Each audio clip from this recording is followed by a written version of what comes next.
Hello, everyone. My name is Gwen, and I would like to welcome you to this first masterclass in a series of classes organized by the 2DPLOY project. The 2DPLOY project, it is a European funded project. It is a coordination and support action. So this is a type of project where we look at the innovation fund, and our main goal actually is to bring more successful projects to the call. We don't do this alone. We have a consortium of partners, and the consortium is led by Syntef. The other partners are Aspire, Seinmat, Evonik, Oleon, Rena, and I am from Vito. In this action, we are also cooperating with 4 other CSA projects. Our project 2DPLOY is focusing on the energy intensive industry. The H2IF project is focusing on energy storage and hydrogen. The Realize and Diamonds for IF project are both working on renewable energy generation, and the LEADS project is working on carbon capture, usage, and storage. What are the main objectives of the 2DPLOY project? First of all, we want to establish a continuous innovation pipeline. I will explain this later in the next slide. We also want to develop best practices and support pilot innovation fund proposals. This is why we are having this masterclass today. We want to feed the 2DPLOY innovation pipeline, and we want to share learnings with priority stakeholders. Again, we are having this masterclass to feed to the innovation pipeline, and we also want to foster an open collaboration and create synergies, hence the collaboration with these other CSA projects.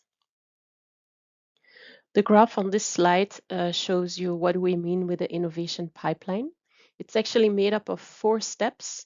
The first step is the self-check matrix. This is an online questionnaire that's built around the award criteria, and it gives you a first idea of whether your project is mature enough or not for the innovation fund. If this outcome is positive, then you move to the second step. This is an expert interview. So that's a 1-hour Q&A with an expert where he or she will go more into the details of your self-check, maybe ask some additional questions to indeed confirm that your project is mature enough. If here, again, the outcome is positive, you move to the third step. This is an evaluation committee. This is actually made up of a couple of experts who then again do a more deep dive into the different award criteria and again confirm that your project is mature enough for submission. If here the advice is positive, you move to the fourth step, and this is support in the Innovation Fund application. Here, the 2DPLOY project will give you feedback. So we will not write the proposal for you, but we will give you feedback on the text that you already have written, or maybe on some specific topics. For instance, greenhouse calculations could be one of the topics that we have the master classes about.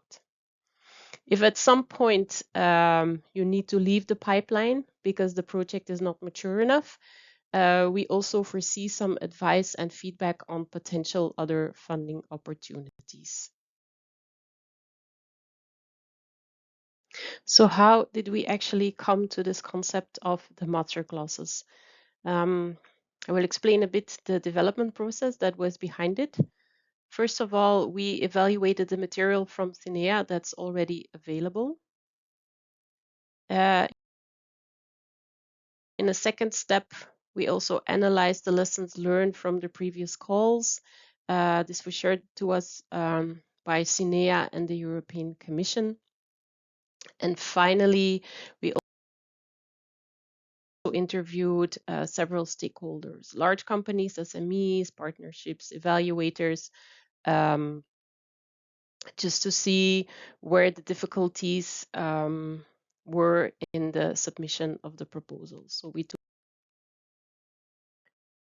So what does this support for the IF proposals actually looks like? So we offer, first of all, an advanced masterclass that consists of 6 lectures that are linked to the award criteria. Each of the sessions tackles a common weakness that was identified by the evaluators or challenges that were indicated by the applicants. We also want to provide practical guidance here to help applicants meet the requirements with more confidence. And we will mostly focus on the material that's already available from CINEA to make sure that it is used more effectively. As I said, today is the first masterclass in a total of 6. The next master classes will be on the social impacts, financial maturity, technical maturity, and then we have 2 specific ones on greenhouse gas calculations. So here on the slide, you see the overview, and you can also see when they will be published online on the 2Deploy website. Okay, that means that we can now move to the content of the first lecture. The goal of this specific masterclass is to help companies navigate this complex innovation fund application process. And here, as I said before, we focus on a degree of innovation. So we will address common challenges faced by the applicants and provide structured guidance. We also want to clarify a bit the innovation assessment and the TRL interpretation, because this was highlighted by applicants as one of the most difficult parts here as part of the degree of innovation. And the information that I will show you today is mostly based on the calls of 2023, 2024, and now the most recent one from December 2025. In the presentation, you will see the hyperlinks. So maybe not in the video, you can click on them, but in the presentation, you will just be able to click on them directly and then go to the relevant pages. So this is the content of the lecture. It's divided into different segments. The first one is more of a technical discussion on the degree of innovation and the definitions for the TRL levels.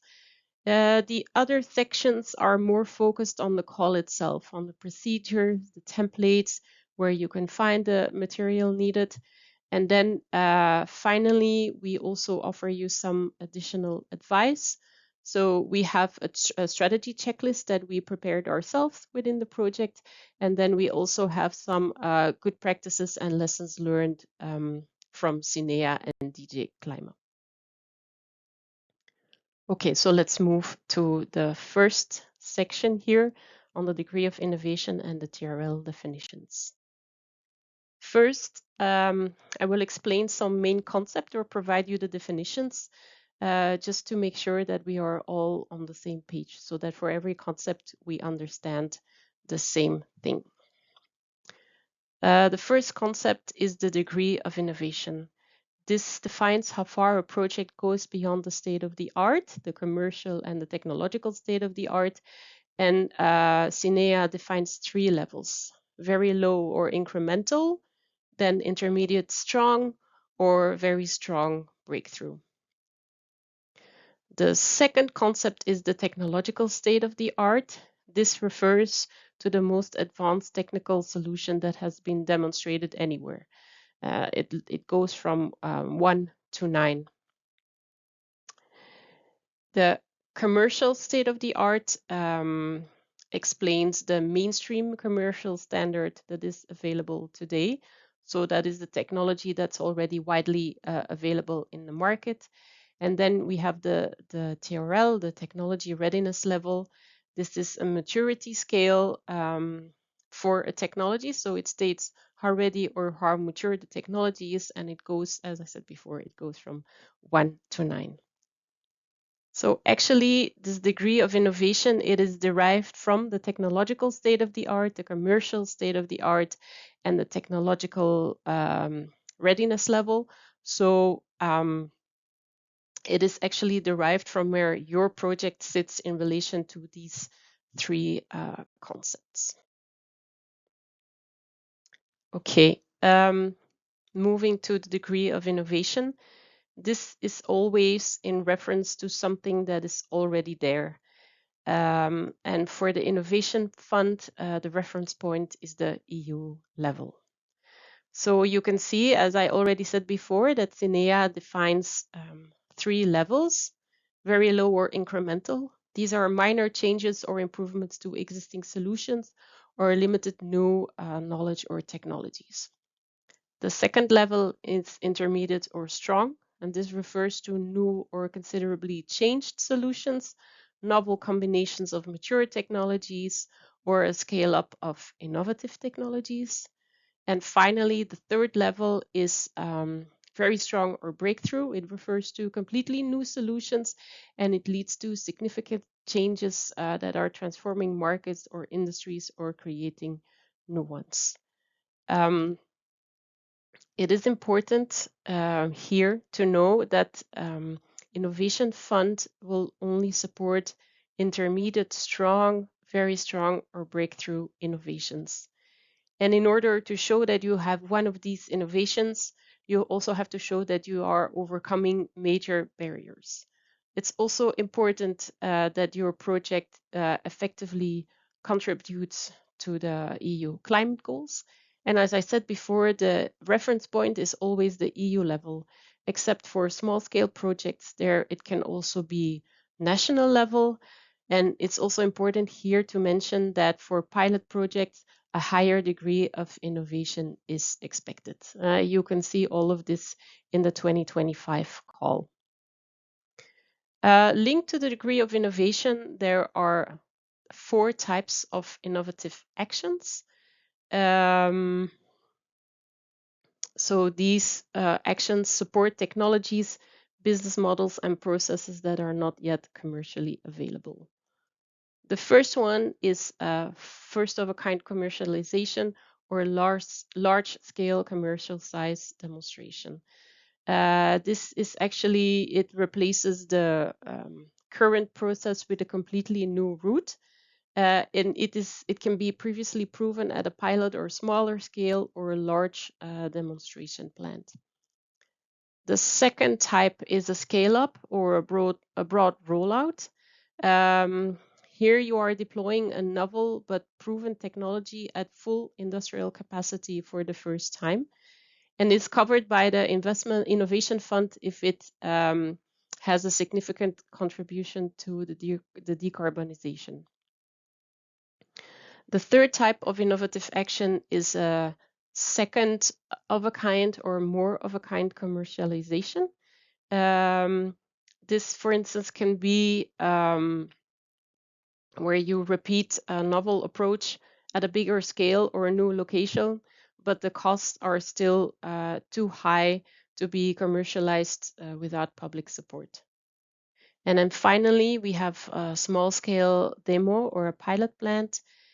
And this is eligible, especially if it is the right scale to prove the technology before scaling up.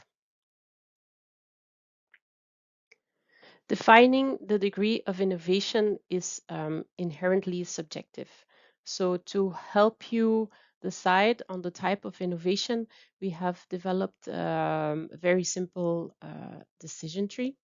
So we start here with the first question. That is your innovation an incremental efficiency tweak that is similar to what is applied and commercially available today? If the answer is yes, then your innovation is not eligible.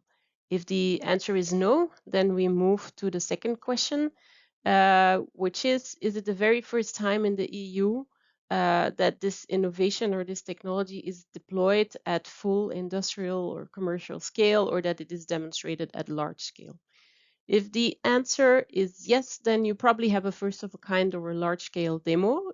If the answer is no, then we move to the next question, which is if the technology is already demonstrated, but now applied as a scale up. If the answer is yes, then you probably have a scale up. If the answer is no, then the next question is if your innovation is a replication or a scale up of a previous project where the costs are still too high for market rollout without public support. Here, if the answer is yes, then you have a second or more of a kind innovation. If it's no, then the last question is if your innovation is still small scale, but if it's able to prove feasibility. If the answer is yes, hopefully it is, then you have a small scale demo or a pilot plant.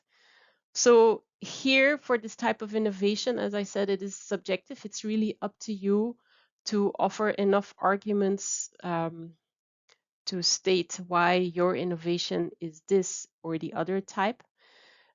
What's more important here is to demonstrate that your project goes beyond this incremental innovation and that it tackles major barriers. These barriers can be technological, economic, or system barriers. And to make that a bit more specific, we have some slides here that explain or give you some examples about these barriers. So a technological barrier is a barrier where the technology is not yet mature or not proven at scale. For instance, this could be high temperature electrification in the steel or the glass industry. If we want to decarbonize the furnaces, we need electric furnaces. That is still a challenge. For hydrogen integration, to run blast furnaces or DRI units fully on H2, that could also be a technological challenge. You see some more here. Then a next type of challenge is are the economic barriers, where deployment is commercially unattractive without public support due to the cost structure. For instance, this could be the high capex for first-of-a-kind plants. It could also be infrastructure costs. If you have to build a CO2 pipeline or storage or a hydrogen network that doesn't exist yet, it's also possible that there is a market risk because you're not sure if customers actually want to pay for this green product. So you have some uncertainty in your revenue model. And also, for instance, it could be scale effects where technologies need to reach a certain volume to drive down the cost. Finally, we have system barriers where the innovation depends on integration with other technologies or infrastructure. This could be, for instance, grid capacity and renewable energy availability. It could be CO2 transport and storage networks. If you have a CCS project, yeah, you need pipelines, you need terminals to actually move the CO2 to the storage. It could be sector coupling, where you're matching electricity to other types of energy, for instance, heat or gas. Could also be interoperability, where you look at different technologies and you want to combine them. And for instance, also value chain lock-in. We see this, for instance, in second life EV batteries or PV panels, where there are no standards yet. So it's very difficult to actually develop a market for them. So these are the types of barriers that you have to overcome, and where you really need the innovation fund to help you overcome these barriers. So this is also important to keep in mind. Okay, then if we make what the concept that we saw before, so the type of innovation, for instance, if we want to make that a bit more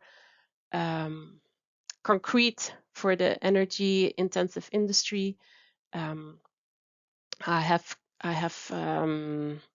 prepared some examples here. These examples are actually taken from the Innovation Fund project portfolio dashboard. You can see the link in the upper right corner. This dashboard has all the information on all the Innovation Fund projects that have been approved and are currently ongoing. So here you can see for your sector and your type of innovation that you have in mind, which innovations already exist. We see here, for instance, that in the cement and lime industry, in the iron and steel industry, in the refineries, there's a lot of CCS projects going on. In the chemical industry, we're looking at process substitution, electrification, power to X, circular feedstock. So this is an overview or an example of the innovations that are already ongoing in the Innovation Fund Also important, but we will get back to it. In your application, you also have to explain or you have to give an overview of similar innovations that are already approved and why your innovation is different and still innovative as compared to the innovations that are already in the innovation fund. So we've discussed the degree of innovation and the type of innovation. So now we will look a bit more into the state of the art. As I explained before, there's two types. You have the commercial state of the art and the technological state of the art.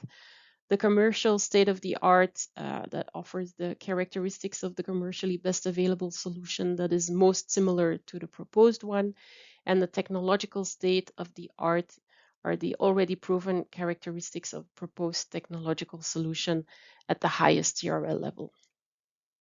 Your project is innovative compared to the state of the art if it fulfills some of these criteria. For instance, if it's different from what is normally offered by existing vendors or technology suppliers. If it's not currently offered in the EU market by multiple vendors as a standard product or service, if the expected outcomes go well beyond existing solutions, if it is further advanced from previously conducted demonstrations, and ideally but not necessarily outperforms competing innovations. Again, to make this a bit more concrete for the energy-intensive industry, I've collected some examples here. For instance, in the cement industry, a commercial state-of-the-art would be ordinary cement kilns using fossil fuels and no CCS. And the technological state-of-the-art would be oxy-fuel and CCS demonstrated in a pilot kiln, but not yet at a full plant scale. In the steel industry, you would have as a commercial state-of-the-art the blast furnace and basic oxygen furnace route with coke. In the technological state-of-the-art, this would be hydrogen DRI.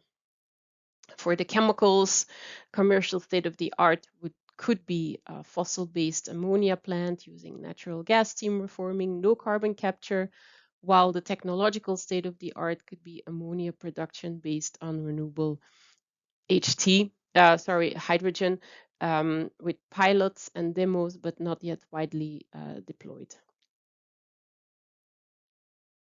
Okay, then the next concept, or the last of the four, is the technology readiness level, or the TRL level.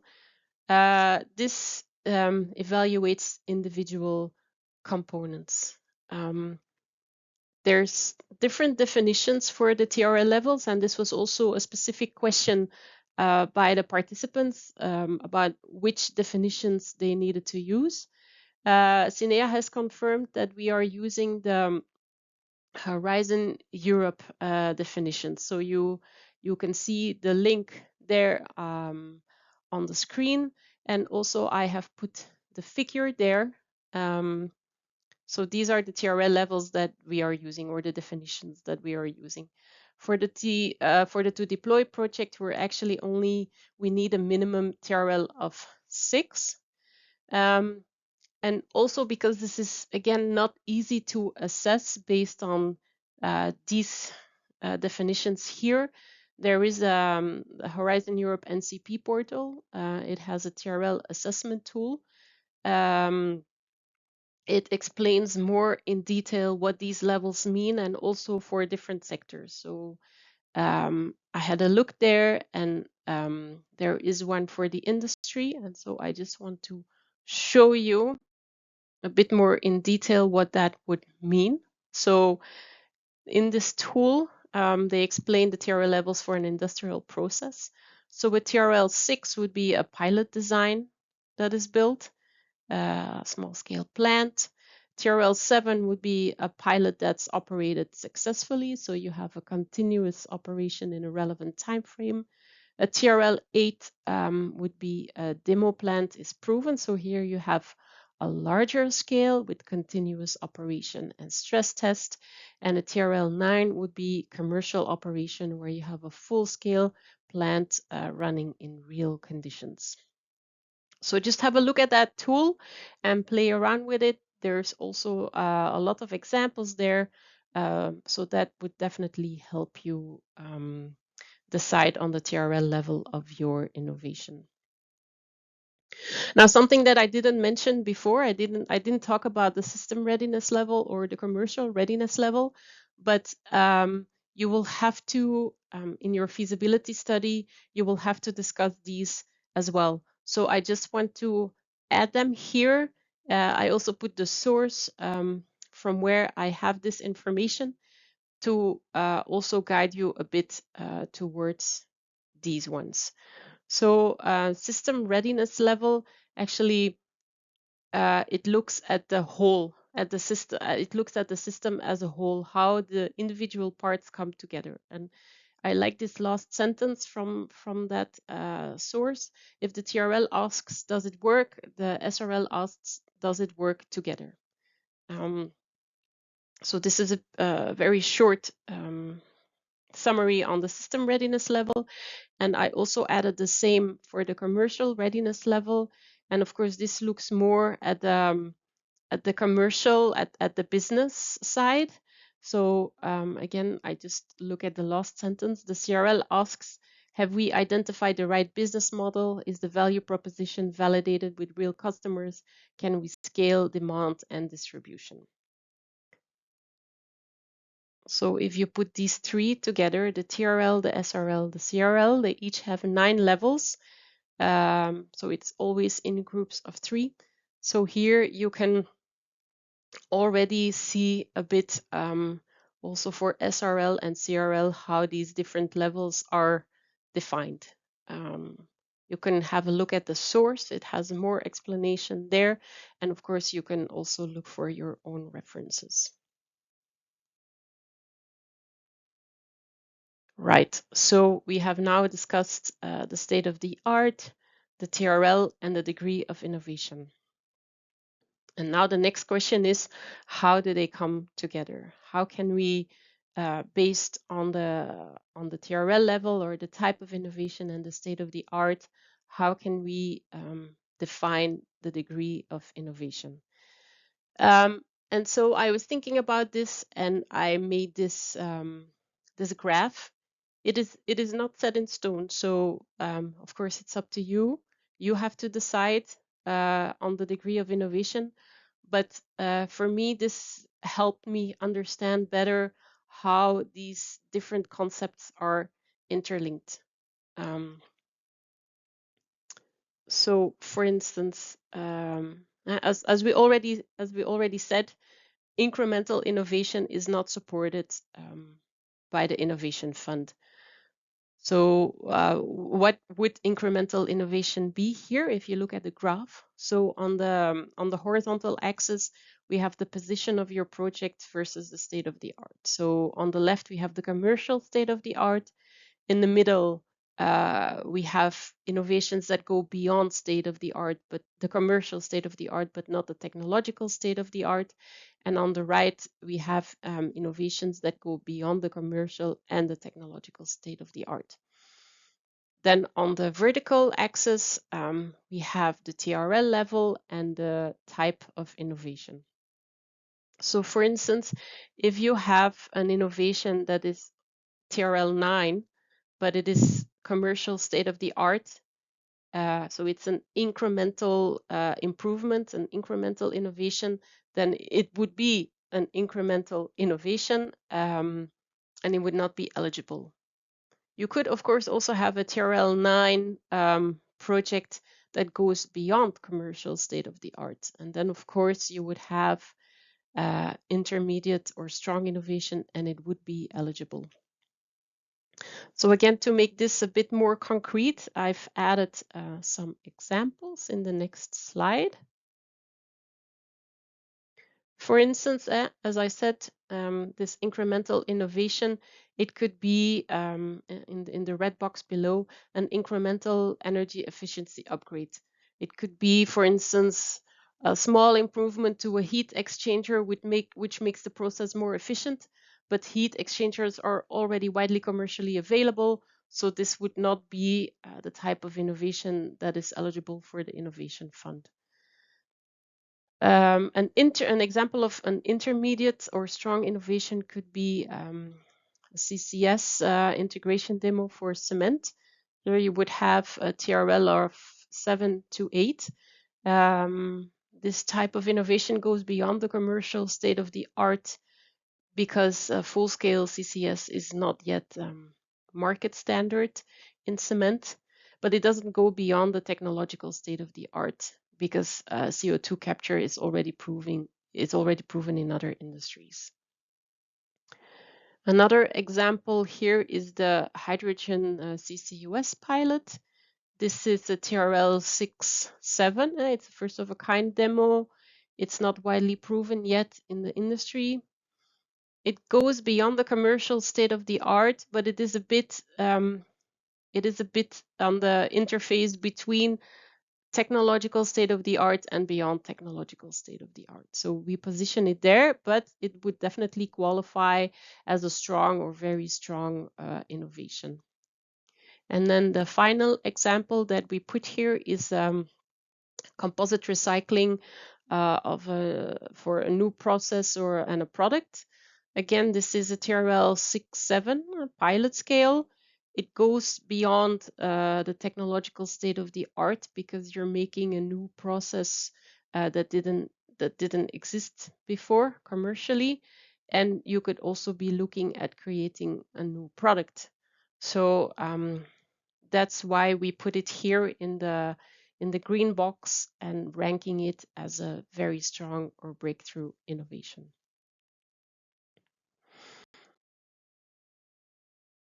Okay, that concludes the more technical part of this masterclass, and we now move towards more the administrative part, or more like really the application process and the things you have to pay attention to.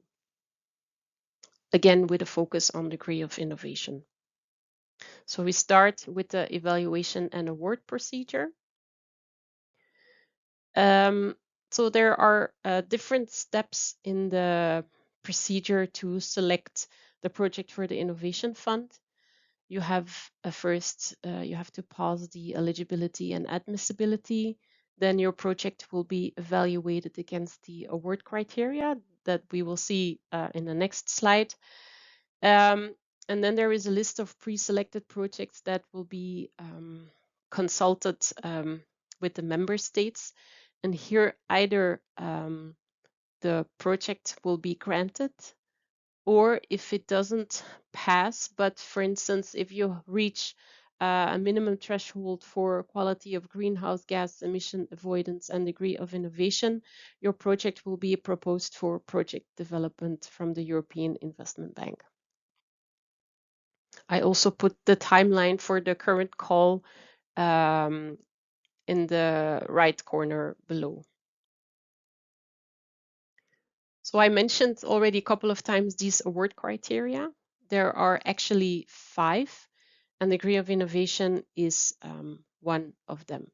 So degree of innovation, then we have greenhouse gas emission avoidance potential, project maturity, replicability, and cost efficiency. Those are the award criteria. And also important to know is that there is a cascaded approach in the evaluation. So you have to go from step to the next step. And if at some point you don't pass a specific step, then the evaluation is stopped. And why is degree of innovation so important here? Because it's actually the first one after the eligibility and admissibility check that is evaluated. So if you cannot convince the evaluators that you have a strong or very strong degree of innovation, then you can forget about the rest of the project. Then even if you have amazing greenhouse gas reductions or an amazing project maturity, they will not further evaluate your project. So how does this scoring work? Here you can see for the 2025 call the scoring. For degree of innovation, there is a maximum score of 15 and a minimum pass score of 9. This is actually the same as it was for the previous call. Please notice that this is for the net zero technologies general, large, medium, and small scale projects. So you also have others like clean tech and pilots, and they have a different scoring. So here, well, in those others, there are weights given to the different criteria, but that's not the case here. Then yeah, some reasons why proposals fail the first step, so the admission and eligibility call. And again, we just looked here, I just looked at what is related to the degree of innovation, and that is the greenish slice of the pie at 18%, so incomplete or missing technical documents. For instance, if you're not using the right template, if you don't have the right information in your feasibility study. So this is the second highest reason that proposals fail that first check. So keep it in mind. Then we also took from the information, the info day for the 2025 call. They also showed the reasons why eligible proposals fail for on these 5 criteria once you pass the admission stage. And this is based on the proposals that they had in the previous call, the one of 2024. And here we see that 5% fails on innovation. So it's not the highest category, that is financial maturity. It's not the lowest one. It is not that high, but still it's 5%. And then why did the proposals fail here? So we see that there's 4 main reasons, and actually they are quite equally divided amongst the proposals. So one of the reasons is that the progress beyond the state of the art is not sufficiently substantiated with evidence and references. Another one is that the credibility of your innovation, the claims that you make, is not supported by quantified data. Another one is that the benchmark state of the art is not adequately identified or described. And the last one is that you have not provided an analysis or a listing of similar ongoing investment fund projects. Okay, so that was a bit of explanation about this evaluation and award procedure. Now we will move to the input that you have to provide at submission. First of all, Sinea mentioned that it is important when you write these proposals that you switch your mindset from researcher to investor, because investment fund, it's an investment program. Innovation fund, it's not a science or a PhD program. So you have to develop business propositions. You have to be factual and you have to present evidence related to the performance and all the claims that you make. Your proposal must be feasible. You have to convince the evaluators. And so these evaluators will assess your proposal with an investor or a banker mindset, so not a researcher mindset. Your annexes must reflect investment logic, and there needs to be a balanced approach between technological innovation and process business model innovation, so that it could really lead to market deployment within the EU. Which input should you provide at submission? And again, with regards to the degree of innovation. So degree of innovation is not relevant for the application form A. it is relevant for the application form B because there you have to give a technical project description. There is also part C, that's the part that you have to fill in online. You have to indicate which type of innovation that you have. There are mandatory annexes, and from the mandatory annex, the feasibility study is the one that is most related to the degree of innovation. And then if you have them as supporting documents, these are not mandatory, but degree of innovation will also be discussed in the due diligence report. Okay, so what do you actually have to provide in the submission with regard to the degree of innovation? So you have to describe your innovation versus the state of the art. You have to provide quality evidence, focus on the quality, the soundness, and the reliability of the information. And then, as I said, there are some mandatory documents. These are, if you go to the 2025 call document, these are explained in section 5. And also in Annex 3, there is a minimum requirement for the requested documents. Of course, the links to that material and also how to get there, and also a tutorial from Cinea on the application process. So these links are provided here. So I talked about the quality, the soundness, and the reliability of your information. With quality, we mean that your proposal has to be clear, specific, and consistent, and that you really have to prove the claims that you make. First of a kind, prove that it really is the first of a kind in Europe. Your information has to be sound. That means that your arguments have to be robust from a technical and scientific point of view, and that you have to reference the correct benchmarks, the commercial state of the art, the technological state of the art, the TRL level. And also your information needs to be reliable. So it needs to be backed by test results, patents, designs, other studies.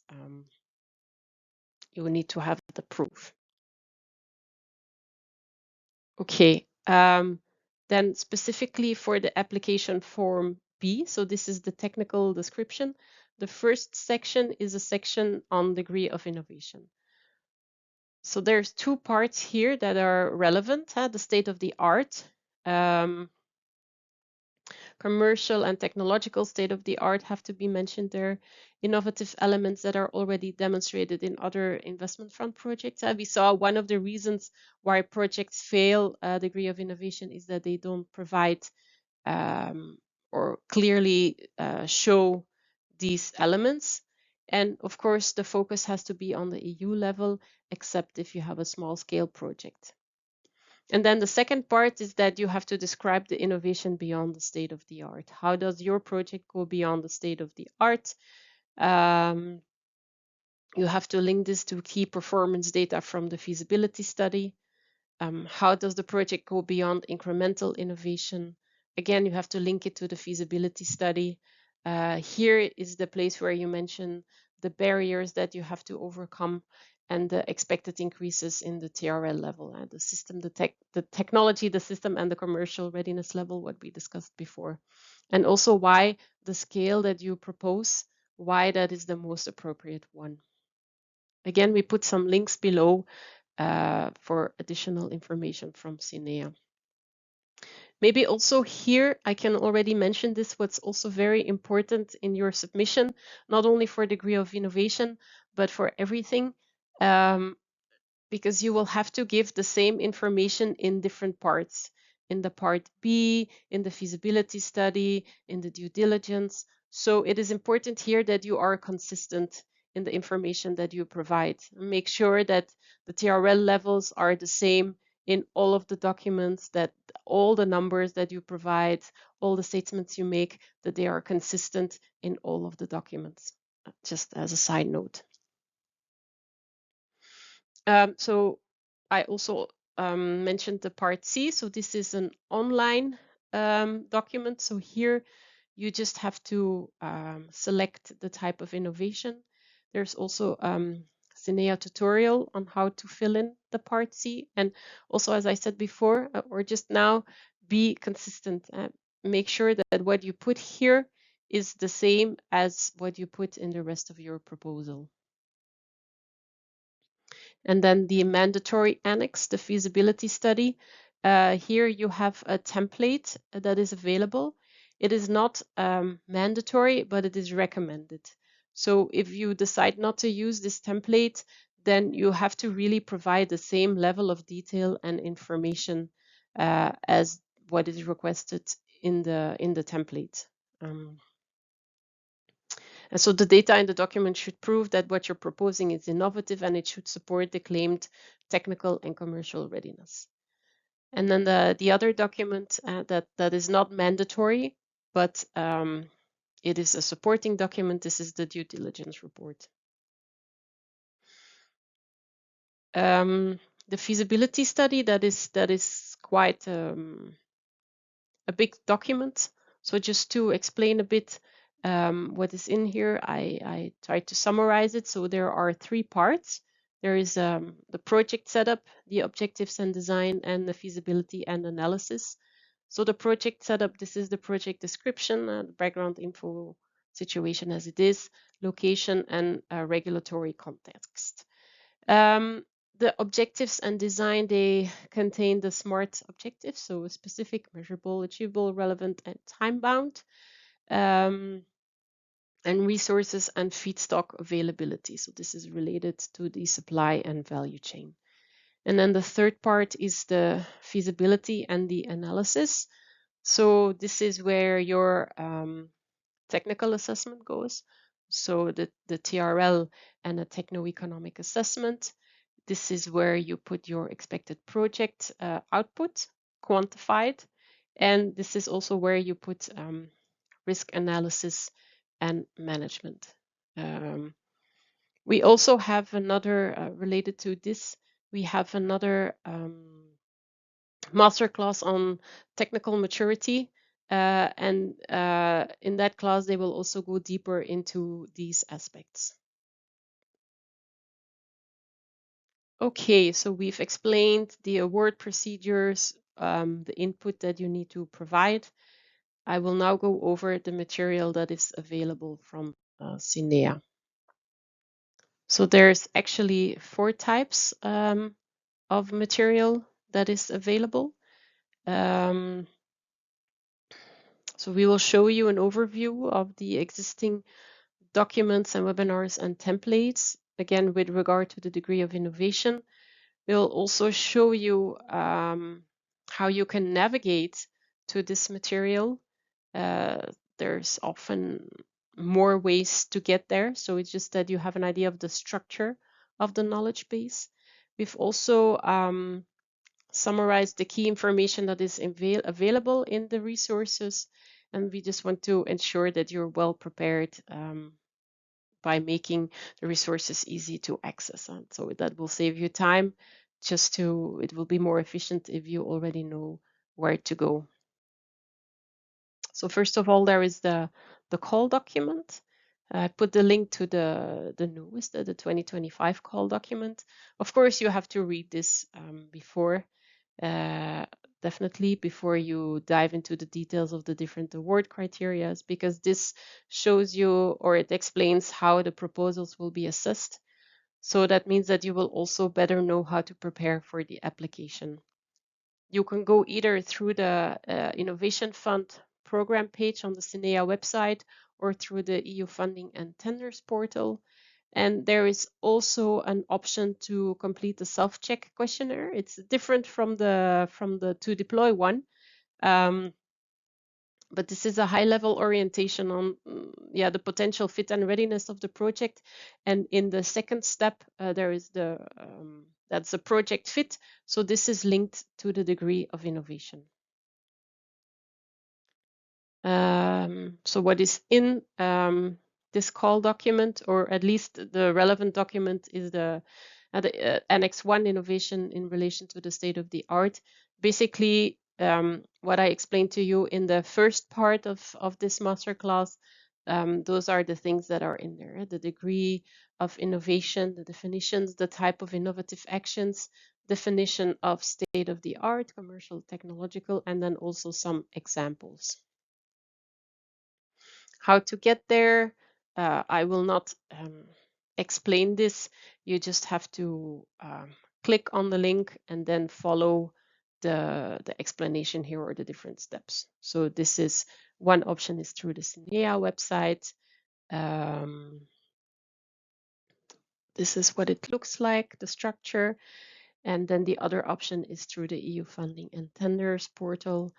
Again, these slides show you what the structure is and how to get to the documents that you need. Then for the template for the feasibility study and the application form part B, again, going through the SINEA website, you see here where you can find it, or through the EU funding and tenders portal, again, where you can find it. Then I mentioned this before, the Innovation Fund project portfolio. So there is actually here a dashboard that lists all the projects that are funded by the Innovation Fund. So this is what you need when you want to compare your innovation with the other already existing innovations. You can filter on type of industry, sector, geography. So this is definitely an interesting source. The examples that I provided, I got them from there also by filtering on energy intensive industry, specific sectors. And again, here, just a bit more explanation how to actually get there. You see here some screenshots from the dashboard. For every project, there is also like a project fact sheet. You see that on the right. So this explains a bit more in detail the type of innovation, the budget, the TRL, all of these relevant things for your proposal. And then there's also some specific project presentations that also might be interesting to have a look at. I put them here. There's an overall introduction, and that's a workshop, and then some specific project presentations. The links are also there. And then the fourth type of material that SINEA provides are the events and webinars. So you have the recordings and the presentations of the events and the webinars. They present there the different award criteria. Also, the degree of innovation is part of that. And they also share the lessons learned from the previous calls. This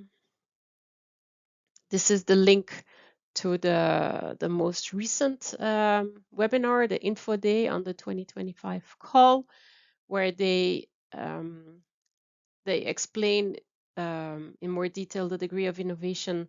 Those are actually the slides that I already showed you, like why did people fail, the degree of innovation, and some statistics there. What is in it? The definitions, the type of innovative actions, lessons learned, and best practices. So worthwhile to have a look at. Again, how to go there? You go through the SINEA homepage, and if you just click here on the links, you will get there automatically. To navigate, yeah, so this again shows you how you can get, this is for the specific award criteria and the lessons learned. You can either choose to see the whole presentation of the full day, or you can just choose the chapter of your interest. All right. Next step is, you've decided to go for the Innovation Fund. How do you prepare? We have some general recommendations, and make sure you understand the rules. Read the call documents, check the award criteria, prepare your inputs, review the application form, familiarize yourself with the standard templates. They are mandatory, and then prepare the required documents. So here I put, make sure you take the templates from the system. Because this is important, because on the website of CINEA, you can also find the templates. They are just there freely available. This can help you prepare. But when you really want to start filling in the application forms, it's important that you start the application in the system and you can download the actual templates there. There might be, it's possible that there are some changes made between since they uploaded the documents on the website and the documents that they have in the system, which could be a problem if there's difference and you use the wrong template, so your application will not be eligible. So that's why make sure that you always use the templates from the system. Also check your resources. The CINEA material, we provided the overview here. And then we also, I will get into that soon, within the 2Deploy project, we have made a checklist for the degree of innovation. So it gives you more information on what to put and what to keep in mind. And then finally, do this final check. Make sure that all the information over all the different documents is consistent. So the strategy checklist. This is a document that we developed to convincingly demonstrate the innovative character of your solution within a proposal. It's a non-exhaustive list, and you can think of it as an additional check next to the expectations that are already in the call document and other CINEA materials. It is available on the 2Deploy website. I put the link there. And it consists of 4 big chapters: framing and context, evidence and data, positioning and partnerships, and system value and due diligence. I didn't put all the information here. I just want to, on the slides, give you a summary. And then when you go to the website, you can just download the full document, which has, of course, more information. So for the first part, the framing and the context. The context and the need. The innovation challenge, the barriers that you face, the technological, economic, system barriers. What is the importance of your innovation for social, economic, and ecological aspects? And also, what is the market importance? So here, talk about the market size, market growth, the main shareholders, market share to capture. Make sure that you use the same terminology as is used in the innovation fund. For instance, this degree of innovation, incremental, intermediate.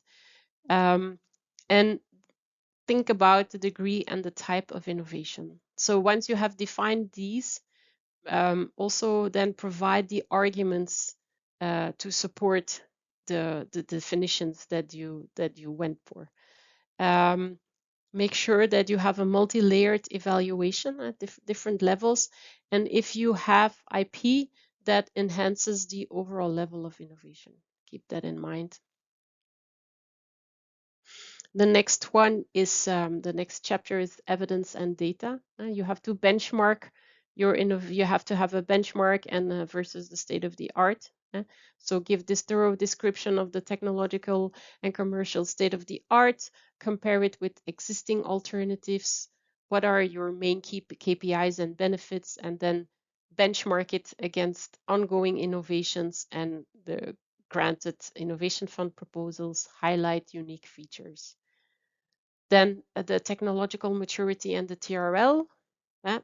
Once you've decided on that, provide a justification, explain the implementation trajectories, past test pilots, and also keep in mind that project TRL might be temporarily lowered due to new scales or context. If you have an innovation somewhere, but you apply it in a different region, your innovation, your TRL level might temporarily be lower.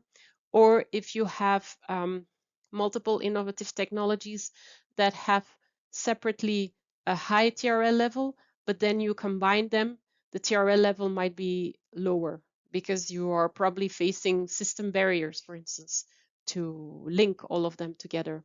But as such, that is not a problem. You just explain it, that the level is lower, but then explain how this is just a temporary condition and how the TRL will increase again. And then also thirdly, very important, quantify your impact using data. Use figures and comparisons to support your claims. Make numerical estimates compared to the state of the art, and really explain the underlying assumptions, methodology, and calculations as a support. And then we have the positioning and the partnerships. First of all, innovation and broader strategies. What is the explain the relevance in the framework of existing strategies, policy objectives, and also how does your innovation enable relevant roadmaps, EU policy objectives, sector decarbonization pathways. It could be that there is a roadmap for the cement industry and you have an innovation there, then really explain how your innovation fits in this relevant roadmap.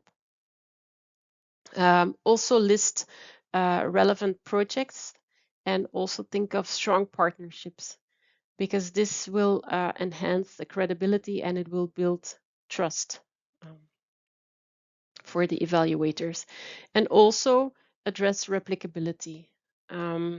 This will also be discussed in a different masterclass, but still it is somehow linked to the degree of innovation. So when you address this replicability, explain how in other regions and sectors your innovation could also work. Explain the required infrastructure, the regulatory prerequisites that would be needed, scalability plans and challenges. Also, if you have a market potential there as a driver for innovation, that is also always a very good thing. And also if your innovation is compatible with the retrofitting. So these are things to keep in mind and to think about and to mention in your proposal. And then finally, we have the system value and the due diligence. So integration and system level value. What are integration opportunities with other processes and systems? Is there any cross-industry value creation or synergistic benefits? What are the co-benefits? Will you create more jobs? Will there be an increased supply chain resilience, increased circularity, and also learning opportunities from value chain platforms for the region? And then finally, we already mentioned it, the due diligence report is not obligatory, but if you do decide to include it, keep in mind that this due diligence study is normally written by other people, so not the same people as the people who are working on the proposal. So that means that it's possible that they will have a different approach, and so that the outcomes will be different, that you will not have the same figures or the same data. And that's okay. I think it's normal. You just have to make sure that there is an alignment in the order of magnitude of the key figures and an alignment in the assumptions between your proposal and the due diligence study. And then finally, we've come to the last part of this masterclass, and it's about good practices and lessons learned. I compiled here or summarized here 4 presentations or documents from CINEA and DJ Klima.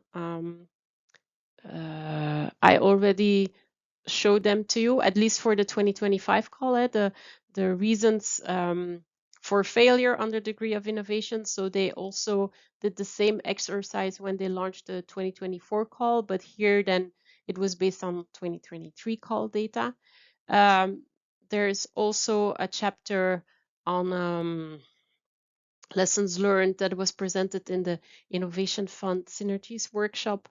And there's also a document where best practices from previous calls for proposals are explained.